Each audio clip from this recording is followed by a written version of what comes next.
E eu quero agradecer a todos os irmãos que ofertaram conosco a nossa oferta especial que aconteceu no último domingo. Nós recebemos e com isso nós vamos dar continuidade ao nosso trabalho aqui na Videira Sul. Você faz parte disso, é uma questão de fé. Pastor, é o suficiente? Irmãos, a obra de Deus sempre tem o suficiente para ela, para a sua vida. Né? Eu me lembro de um livro de uma missionária que eu li, da Heidi Baker, que ela é missionária em Moçambique.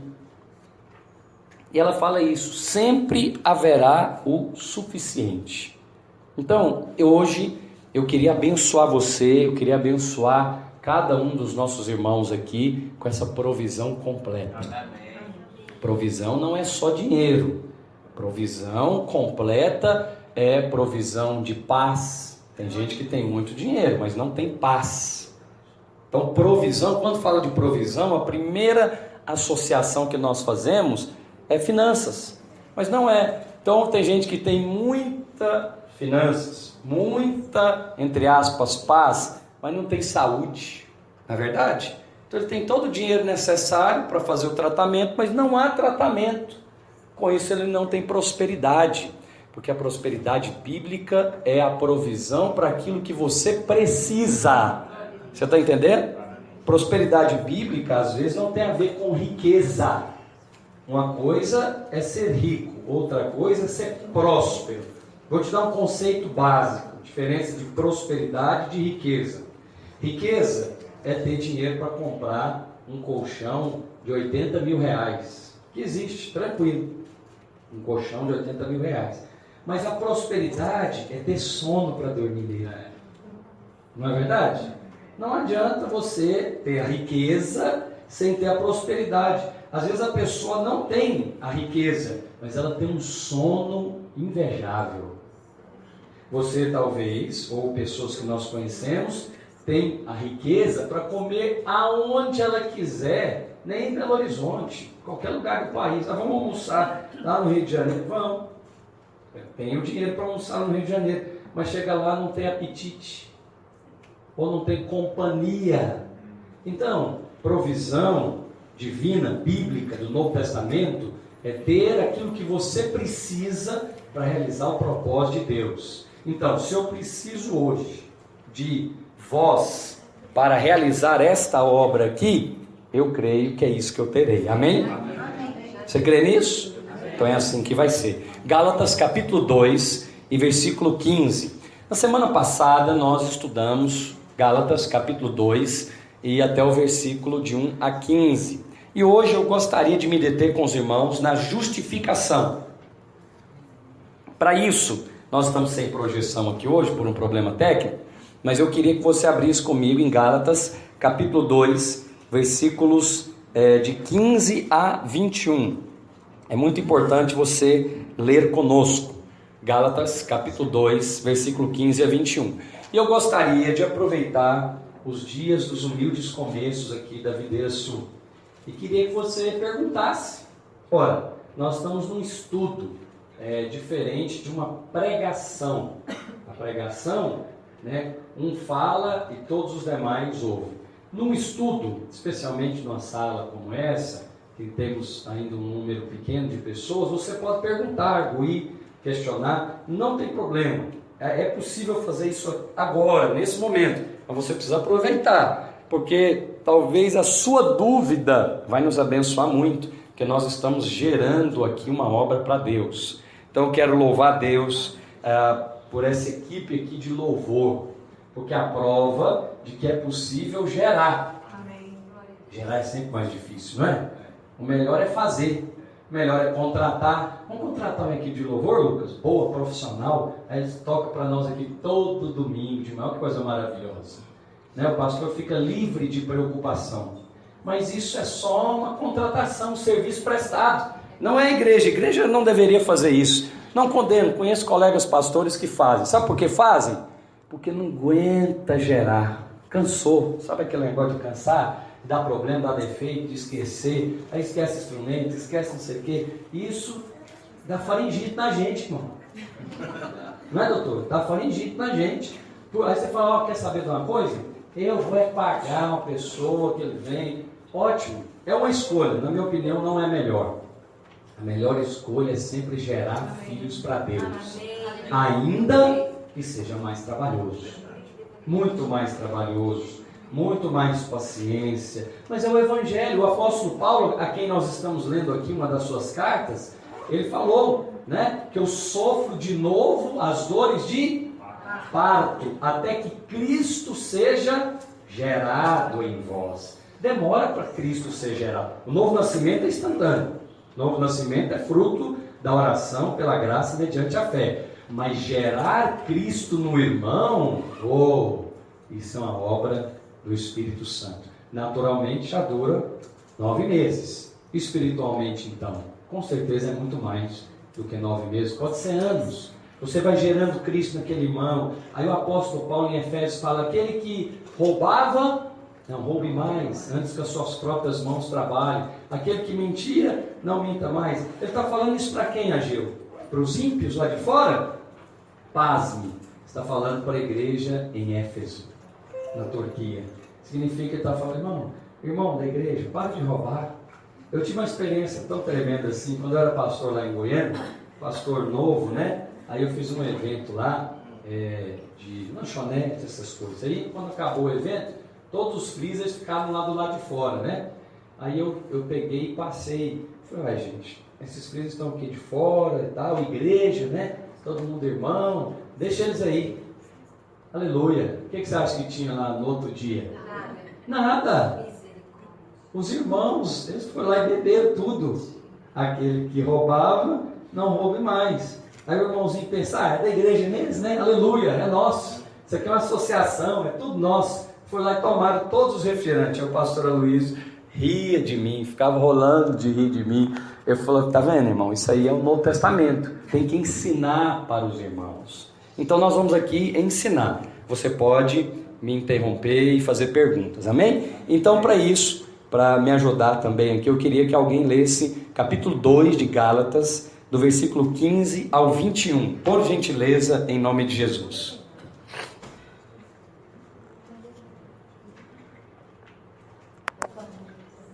Nós, judeus, por natureza e não pecadores dentre os gentios, sabendo, contudo, que o homem não é justificado por obras da lei, mas sim pela fé em Cristo Jesus, temos também crido em Cristo Jesus para sermos justificados pela fé em Cristo. Diga comigo, justificados pela fé em Cristo. Lá em cima você viu um justificado, mas era pelo quê? É justificado por obras da lei. Então preste atenção, temos 2 conceitos aqui importantíssimos do Novo Testamento em 2 versículos. Nós temos uma justificação por obras da lei e temos uma justificação pela fé em Cristo. Risque, por favor, isso aí na sua Bíblia, se for possível.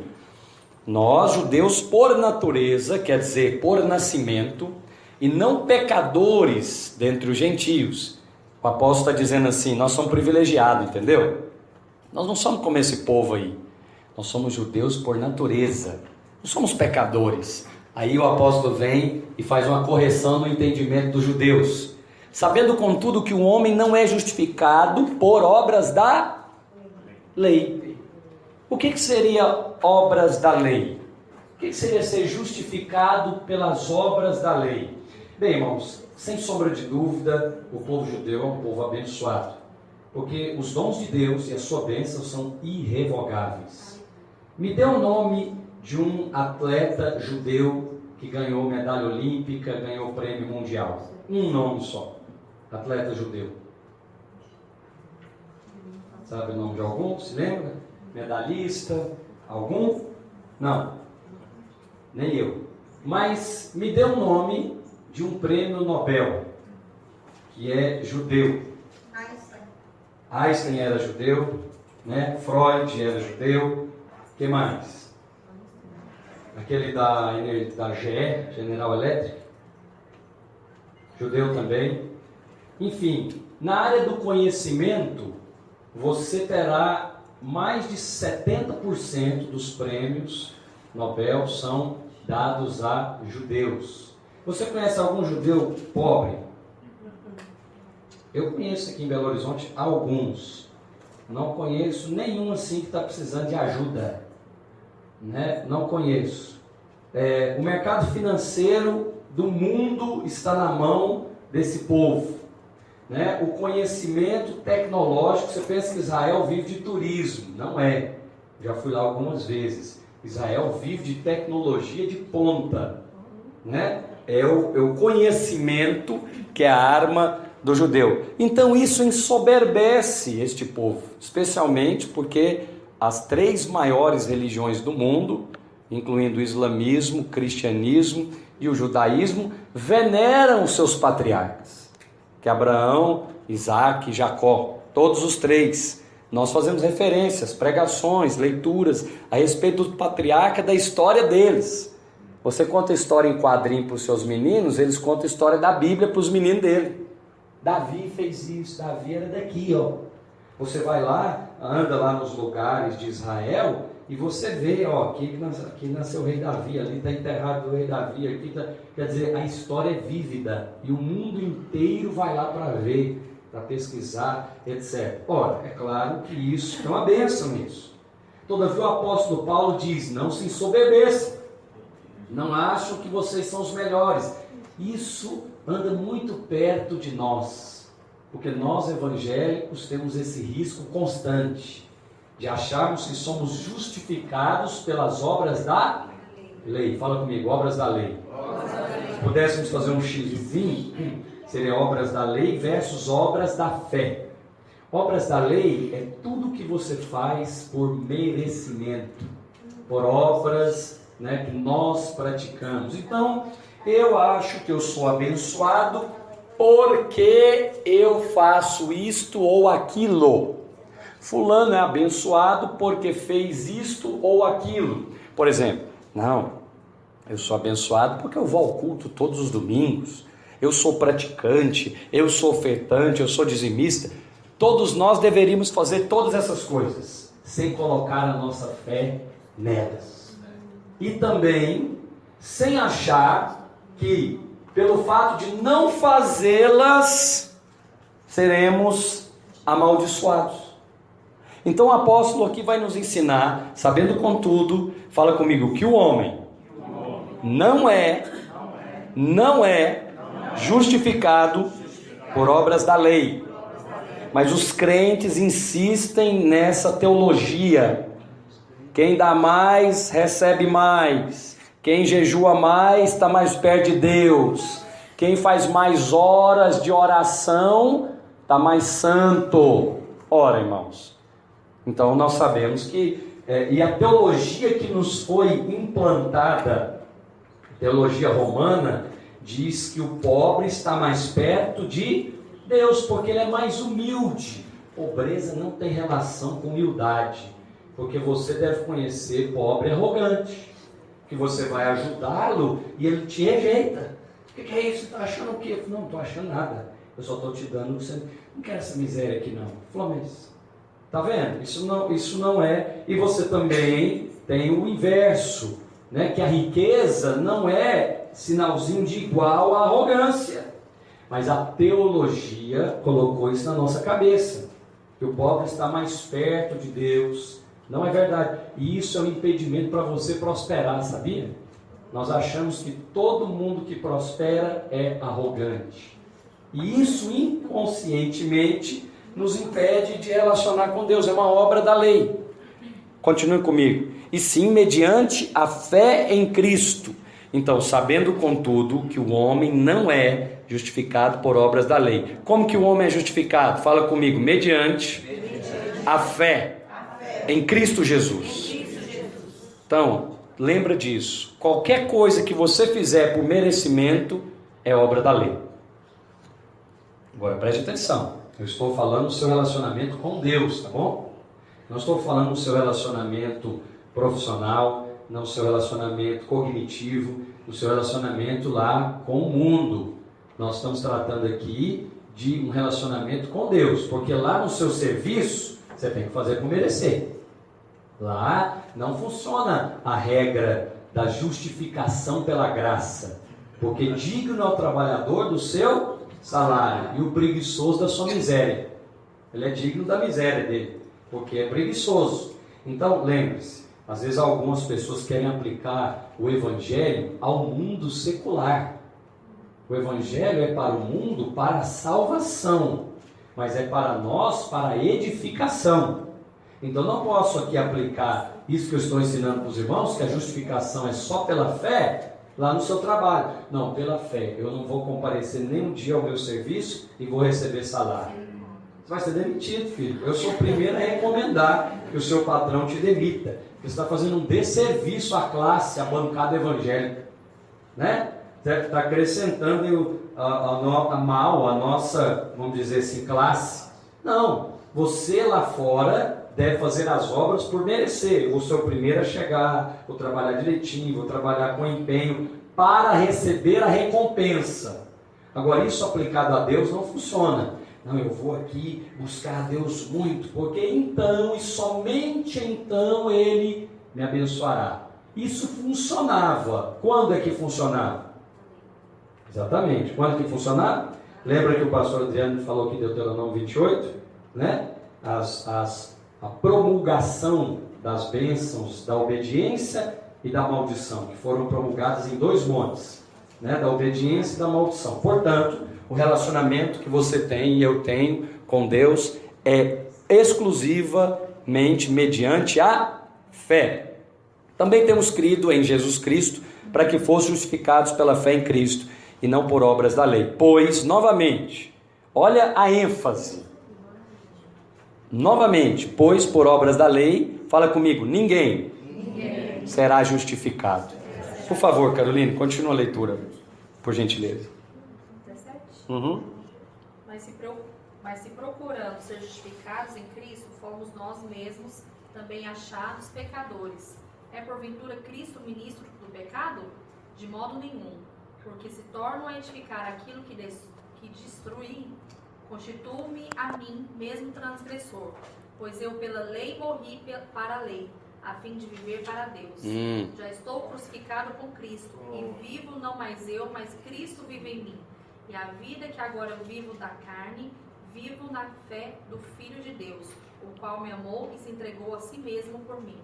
Não faço nula a graça de Deus, porque se a justiça Presta atenção. vem mediante a lei, logo Cristo morreu em vão. Ora, se a justiça é mediante o merecimento, todas as vezes que você, vou te ensinar aqui uma dica para o Novo Testamento, todas as vezes que você ler a palavra lei, troque essa palavra por merecimento.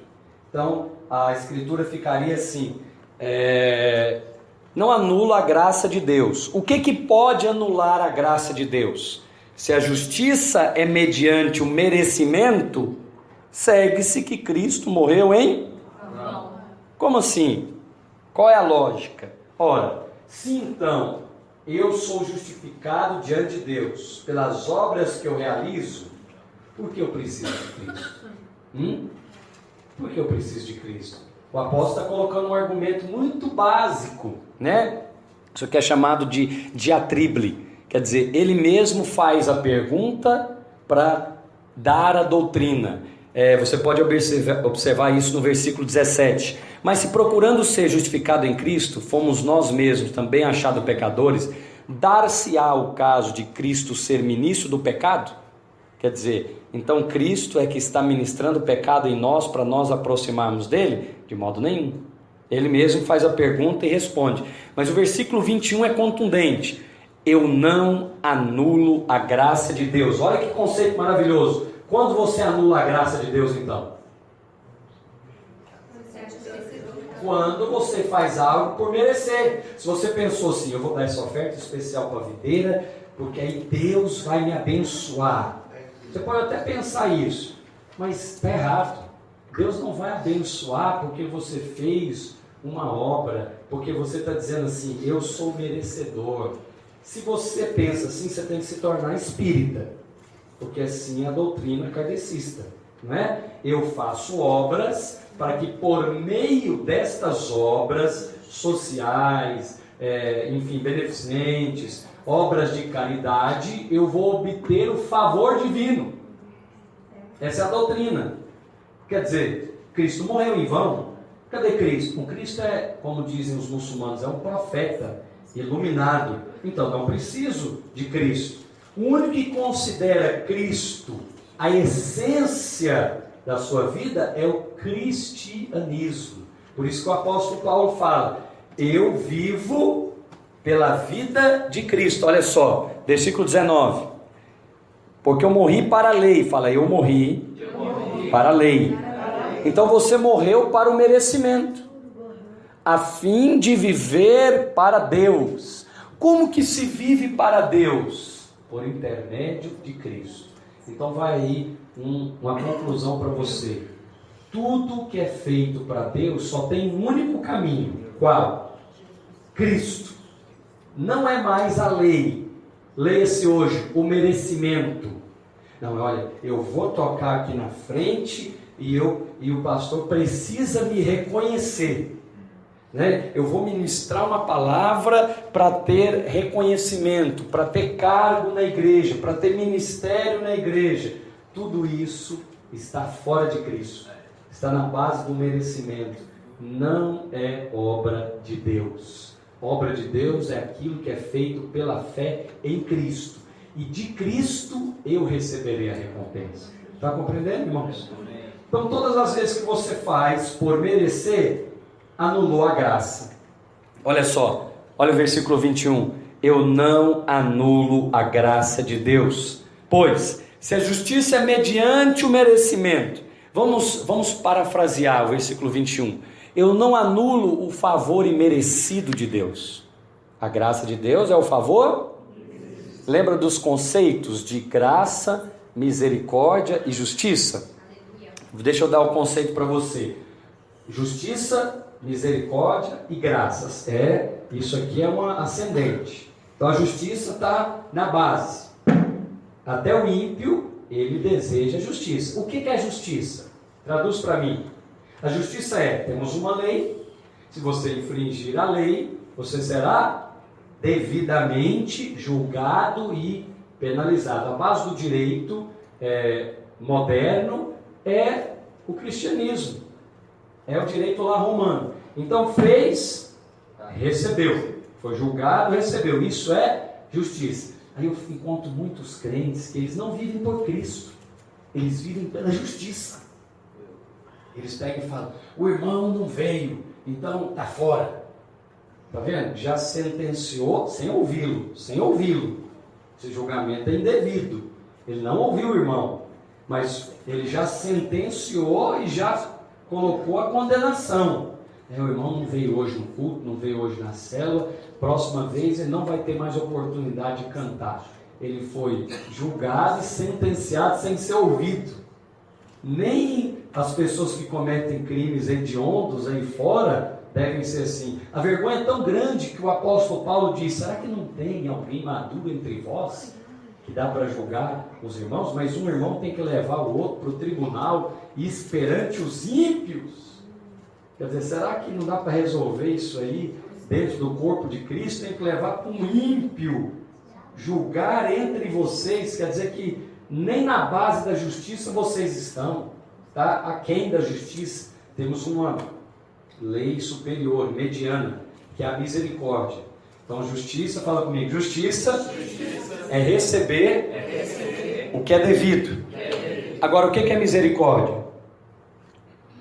Misericórdia é não receber o que era devido, merecido.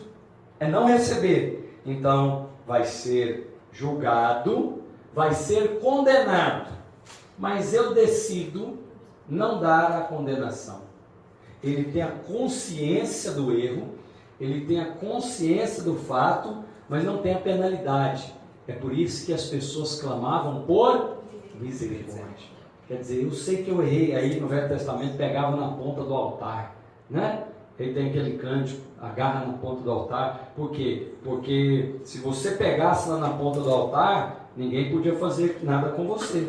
Tinha cidades refúgio. Você alcançou misericórdia, você matou alguém, deveria morrer, mas o rei ou quem tem autoridade não deu para você a devida penalidade. Ele foi, fala comigo, misericordioso. Agora, o que é ser gracioso? Quem se arrisca? Já que a lei é dar o que é devido, a misericórdia é não dar o que é devido, o que seria a graça?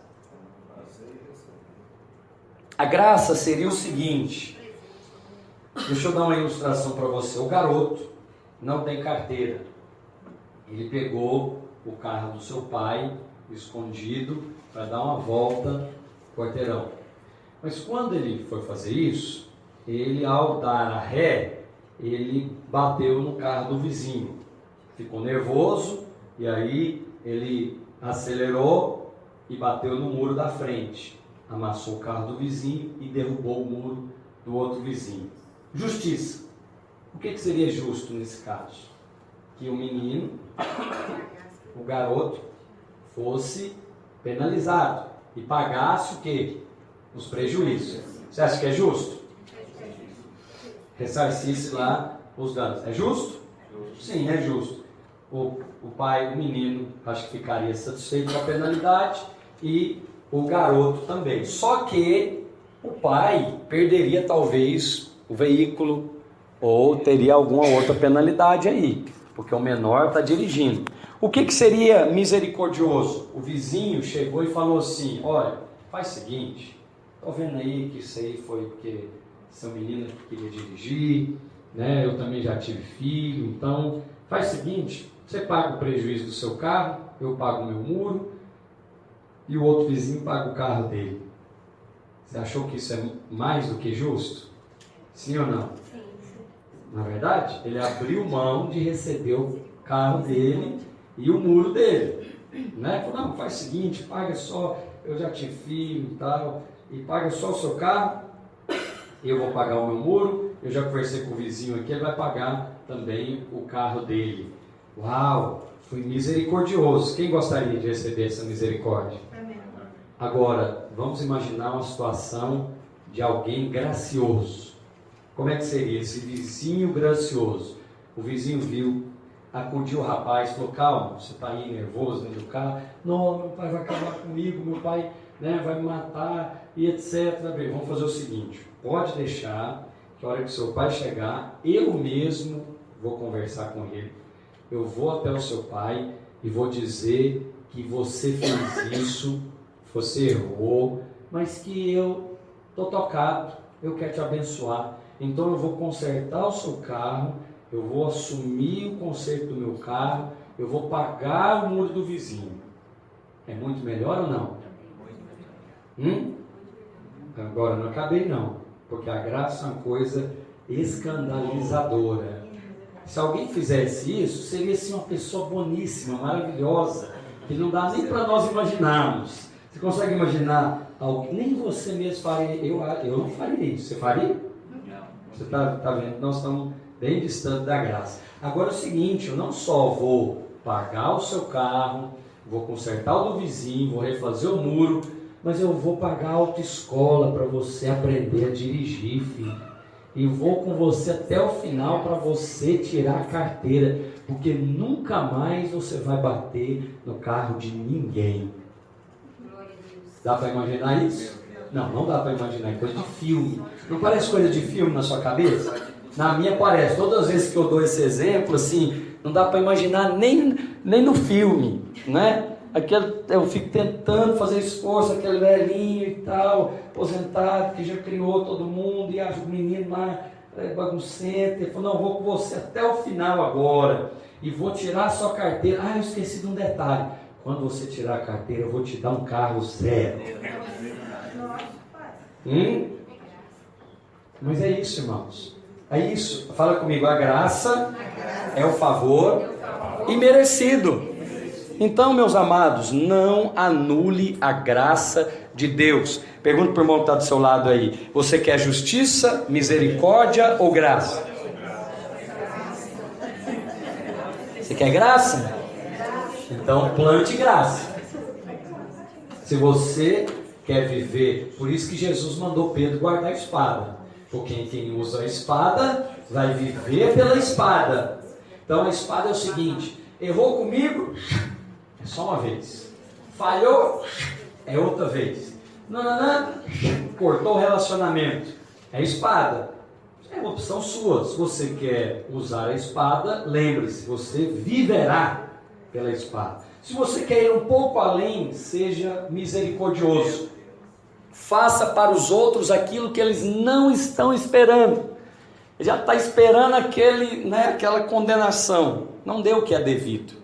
Agora, ser gracioso é algo que só os nascidos de novo, cheios do Espírito Santo, podem fazer. Aleluia. Vamos continuar então. Pastor. Sim. Aproveitar. Por favor. Esses exemplos são contundentes, mas tem uma coisa. Teve um ato. Todos os três. Alguém cometeu alguma coisa.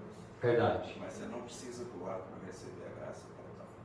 Não precisa do ato do pecado? Não, para receber a graça. Não precisa, porque ele é gracioso para com bons, justos e injustos, não é? O exemplo que o apóstolo Paulo fala é isso. Observe a criação, a natureza. Hoje, o sol está aí para bons e maus. Hoje está aí a oportunidade de vida para justos e injustos, pecadores e santos. Isso comprova o que o livro está falando. Não é necessário ter um ato para você receber o favor imerecido. Abraão foi chamado lá em Ur dos Caldeus graciosamente. O que ele fez? Nada. Maria, bem-aventurada és tu dentre as mulheres. Quer dizer, bem-aventurada. Bem-aventurada significa muito favorecida. Muito favorecida. As bem-aventuranças são favores. Então você é muito favorecida. Vamos então falar desse assunto, que é um fundamento de fé, mas nós o desconhecemos. Irmãos, esse é o ponto central do Evangelho, que tem sido distorcido por uma doutrina de merecimento, por uma doutrina de troca. E com muito pesar é que eu falo isso dentre alguns evangélicos. Então, isso é a mensagem central do Evangelho. Ninguém pode mudar isso. Como disse o apóstolo Paulo, se mudar isso, se torna anátema. Também, alguém que não entendeu que a justificação é somente pela graça, não é um cristão. Ele é outra coisa. Ele é um budista, que está tentando alcançar o nirvana. Ele é de outra religião, ele não é cristão. Se alguém não entende, não crê que a justificação, e aí eu vou te ensinar o que é justificação, é exclusivamente pela fé, essa pessoa não é cristão. Pode ser membro de igreja, pode ser evangélico, mas não é cristão. Cristão não é questão de bom comportamento, bom cidadão, é novo nascimento. Eu conheço pessoas boníssimas, ótimas pessoas, com caráter irrepreensível, não nasceram de novo.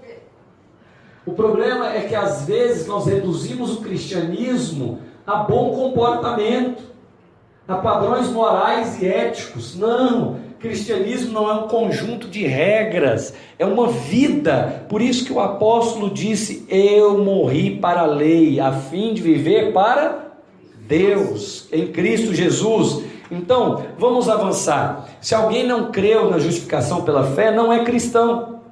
É a primeira vez, olha só, no livro de Gálatas que aparece a palavra justificado. E ela aparece duas vezes. Justificado pelas obras da lei e justificado pela fé. Então, é uma expressão bíblica muito importante. Agora, o que é justificação? É ser declarado justo. É diferente de perdoado. Diferente de perdoado. Perdoado é: eu considero o fato que você fez e eu o perdoo. Quando alguém é justificado, quer dizer declarado justo, é ficha limpa. É como se nunca houvesse pecado. Você vai compreender isso melhor. Então essa justificação é a boa nova. Por que ela é a boa nova do Evangelho? Ora, porque agora eu tenho uma vida nova para viver em Cristo, sem considerar a minha vida passada. Eu estou livre. Amém, meus irmãos? É uma boa notícia ou não é? Agora, como é que eu vivo essa vida? Essa é a questão. Como que eu vivo essa nova vida? Porque eu vivia cumprindo as exigências da lei, da religião. Por isso é um fardo enorme ser crente legalista. Ninguém aguenta essa chatice desse evangelho da lei, porque ele se torna duplamente escravo. Ele era escravo de Satanás por conta do pecado. Ele foi livre do pecado, mas se torna agora escravo da religião. Ele continua tendo que satisfazer a um Senhor, e esse Senhor é Deus, e os seus padrões são demasiadamente elevados para mim, eu não consigo alcançá-los, então eu vivo uma vida oprimida. Eu tenho que fazer isso, já sei, isso está acontecendo comigo porque eu oro pouco. Aí eu vou tentar orar mais. E você sabe, eu acho que você já tentou. E qual que foi o resultado? Não conseguiu orar o tanto que você gostaria de orar. Conclusão, eu sou um fracassado, eu sou um derrotado, eu não sirvo para ser crente. E aí você foi tentar, então, já sei, vou tentar outra coisa, vou tentar agora ler a Bíblia. E eu prometo em nome de Jesus que eu vou ler 5 capítulos por dia. Começou muito bem. Na primeira semana, ou durou um mês, ou durou um ano. Aí leu 3, leu 2, leu 1, leu nada. Aí você vai para outra prática. Então as disciplinas espirituais, que são importantes, a oração, a leitura da palavra, o jejum, se tornam fardos. Aquilo que é para necessidade se tornou obrigação. Você escova os dentes porque é uma obrigação ou necessidade?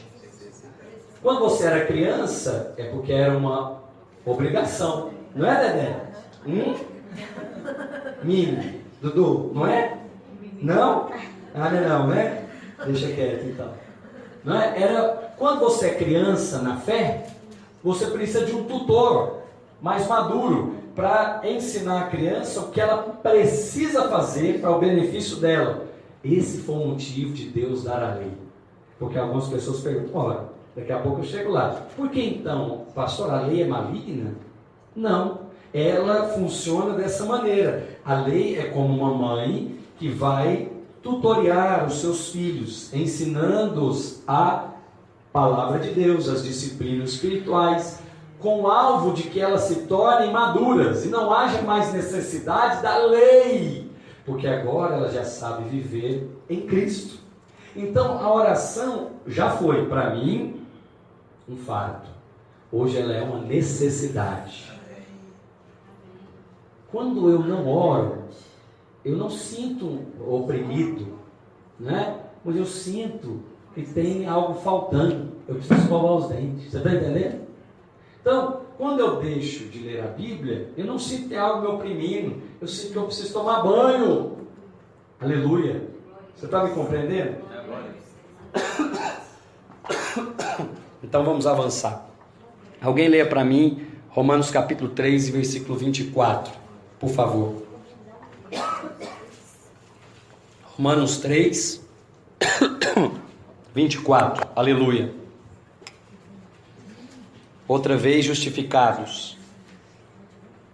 Pode ler, quem achou pode ler. Sendo justificados gratuitamente pela sua graça, mediante a redenção que há em Cristo Jesus. Então, peraí, nós estamos em outro livro, não estamos em Gálatas mais, estamos em outro livro.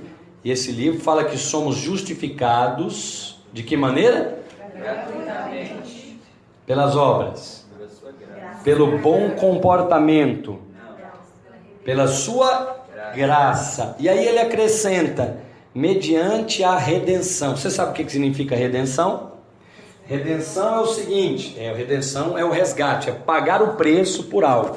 Eu dei para o Amós esse aparelho de telefone. Amém. Está dado. Obrigado. E ele está muito feliz porque recebeu, porque sabe que eu sou uma pessoa de palavra. Eu dei a terra para Adão e eu disse, Adão e Eva, cultive o jardim, lavre e cuide dele. Adão deu esse jardim para quem? Hã? Para quem?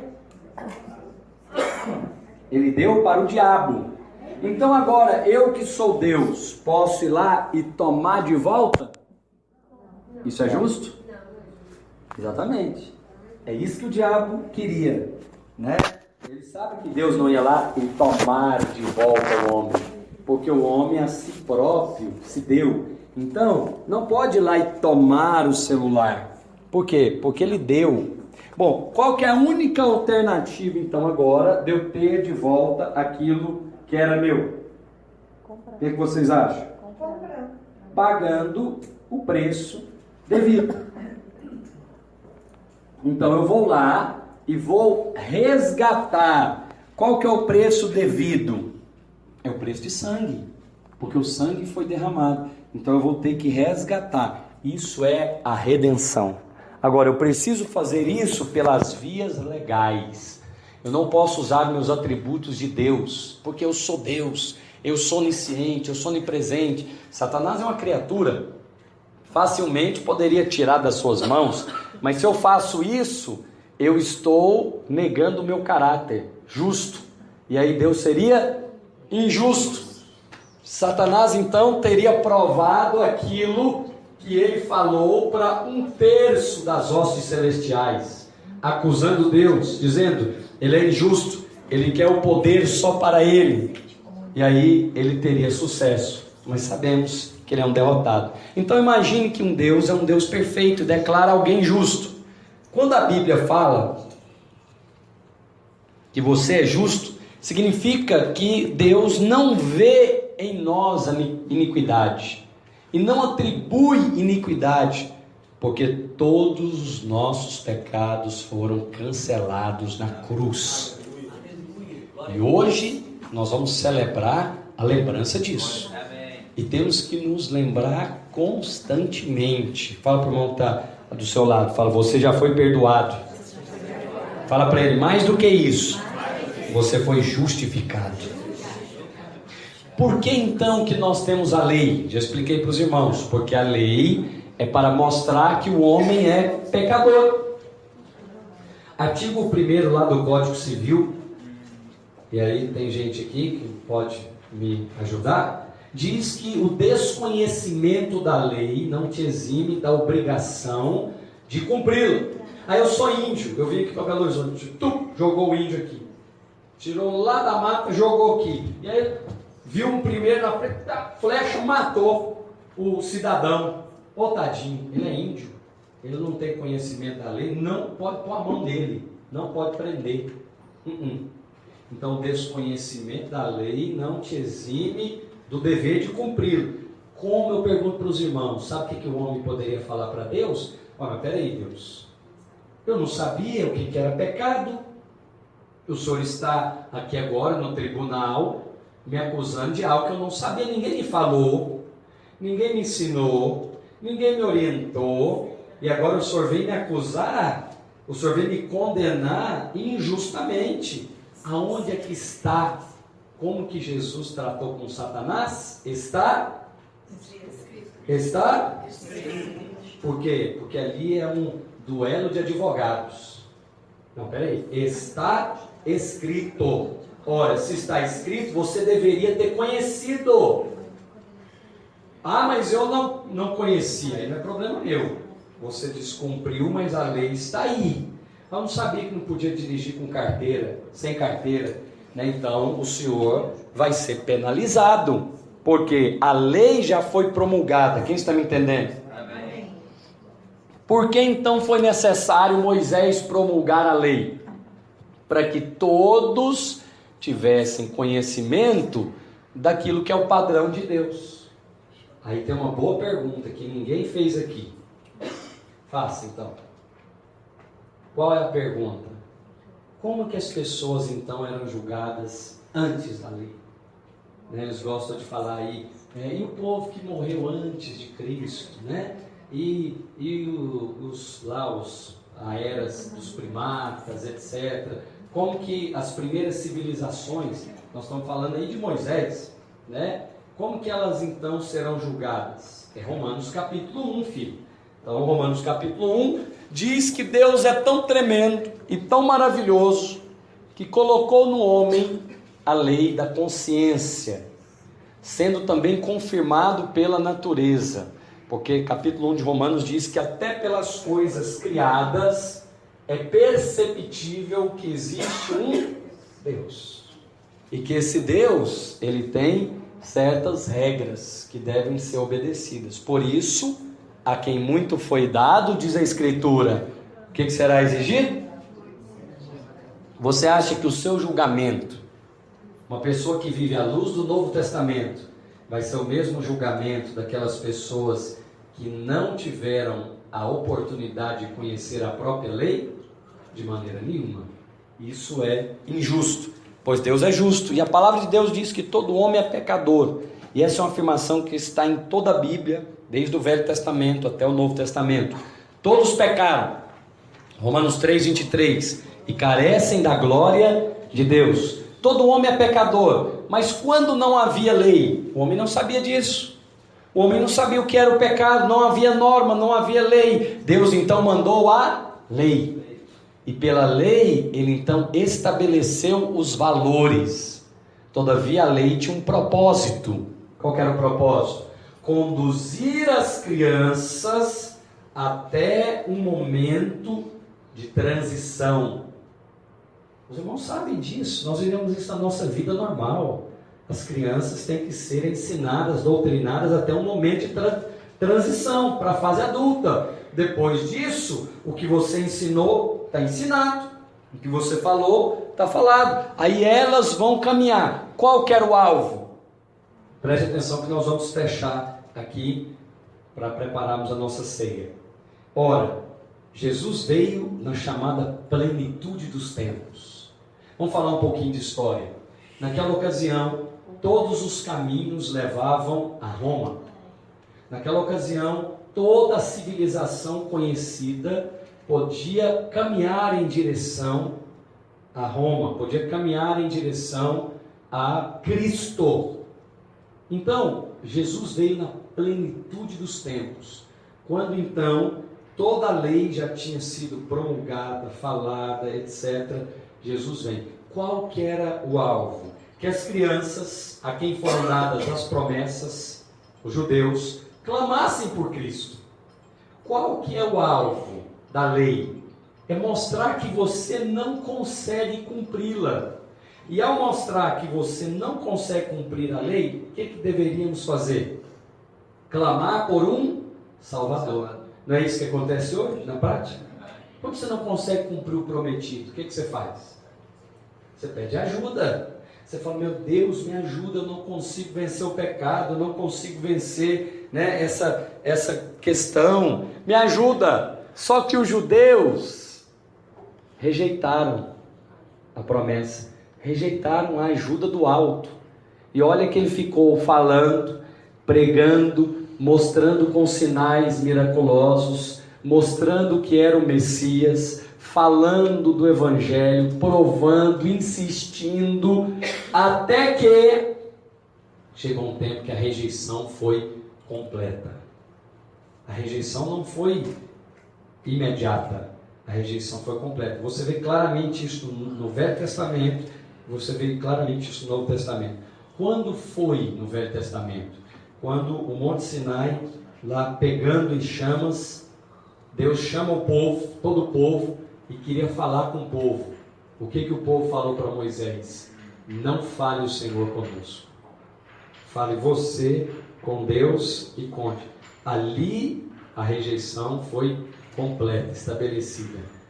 O povo não queria Deus, o povo queria um intermediário. E ali começou a fase dos intermediários. Sempre aí começa o ministério profético. Aí Deus levanta os profetas. Até então não havia profeta. Aí levanta os profetas. O que são os profetas? São intermediários de Deus para falar com o povo. Aí depois disso, os reis, intermediários de Deus para falar com o povo. Aí temos os dois juntos, os reis e os profetas. Você está vendo que a tentativa de Deus é sempre resgatar o seu povo. E o povo sempre rejeitando a Deus. Já sei. Olha só, vê se o evangelho não faz sentido. Já que eu mandei os servos, e eles não conseguiram realizar a minha tarefa, agora eu vou mandar o filho. Eu vou mandar o herdeiro. O que eles fizeram com o herdeiro? Rejeitaram e crucificaram. Quer dizer, deixando claro, não queremos nem você, nem seu filho, etc. E aí, nós fomos alcançados. Nós fomos alcançados. Então, se eles rejeitaram, tem um povo que vai querer. Somos nós, os gentios. Aí acontece um mistério que não era de conhecimento nem dos anjos, nem dos seres celestiais. É a igreja. Nunca ocorreu na mente de nenhum ser que Deus já teria preparado um povo seu, que não fosse os judeus. Mas sim, é a igreja. E agora qual que é a estratégia? Incrível. Ele coloca a igreja e os judeus, e ele fala o seguinte: eu os colocarei em zelos, em ciúmes. Eu vou despertar no judeu o desejo de querer o que era dele. Vê se isso não funciona com você hoje. Quando o outro recebe algo que você gostaria de ter recebido, você tem duas alternativas: ou você mata esse outro, ou você vai querer saber o caminho pelo qual eles obtiveram esse favor. Por que que Israel nunca foi destruída até o dia de hoje e nem o será? Porque é isso, Deus não permite. Ele quer usar você, que é a igreja, para despertar zelos no seu povo. Ora, esse negócio era para mim. Esse negócio que esse povo está recebendo aí, essa tal igreja, isso é um judeu pensando, esse negócio era para mim. Por isso Cristo vai voltar e vai arrebatar primeiro quem? Primeiro quem? A igreja. Quando Deus arrebatar em Cristo os vencedores, né, que são as primícias, o que os judeus vão pensar? Olha aí, e era isso mesmo. Ele era o Messias. Isso aí era para nós. Vai haver um avivamento como nunca houve na história. Sabe por quê? Porque essa é a estratégia de Deus para não desistir do seu povo. Ele os coloca em ciúmes. Tem uma palavra bíblica para isso? Me ajude aí. Qual que é a palavra bíblica que o apóstolo Paulo usa para falar desse ciúme? Não. Emulação. Emulação. É uma maneira, porque não é muito mais fino do que ciúme. É aquele desejo que ele provoca no outro de buscar o que você recebeu. Então, a lei foi dada para que o homem percebesse que é incapaz de cumprir os mandamentos. Então a lei é necessária. Quando a lei é necessária, meus irmãos? No tempo que o herdeiro é criança. Todo crente novo convertido, ele precisa de uma paternidade espiritual para falar para ele: vamos para a igreja, meu filho, vamos não sei o quê, vamos ler a Bíblia, vamos ler. Agora isso tem que durar um tempo, não pode ser a vida inteira, senão você vai infantilizar esse crente, você vai infantilizar. Isso é a praga do discipulado. Discipulado tem um tempo, uma medida, uma fase. O discipulado é para conduzir a criança até a maturidade no caminho de Cristo. Depois disso, o alvo é levá-lo a ser uma pessoa madura. E sendo maduro, ele vai caminhar com as próprias pernas e também vai fazer, fala comigo, discípulos.